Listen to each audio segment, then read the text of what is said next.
रात्रीचा अंधार, जंगलाच्या सन्नाट्यात अचानक करडाचं भयावह ओरडणं ऐकू आलं. खोडद जवळील वडगाव कांदळी गावच्या हद्दीत मेंढपाळ साळूराम करगळ यांच्या वाड्यावर ही थरारक घटना घडली.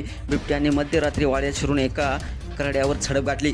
करड वाचवण्यासाठी धावून गेलेला 15 वर्षीय संतोष क्षणात बिबट्याच्या नजरेत सापडला आणि बिबट्याने थेट संतोषवर हल्ला चढवला.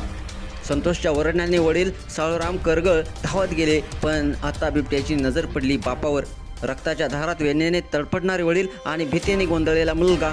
मृत्यू काही क्षणावर होता, पण याच क्षणी अंगावर काटांना थरार घडला. वाड्यावर असलेले 4 पाळीव कुत्रे त्यांच्या जीवासाठी धावून आले.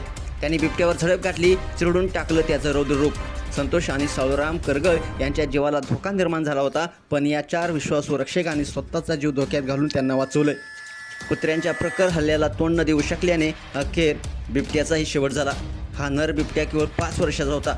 घटनेची माहिती मिळताच वन विभागाचे अधिकारी आणि रेस्क्यू टीम घटनास्थळी दाखल झाली. जखमी बापलेकांना तात्काळ रुग्णालयात दाखल करण्यात आलं.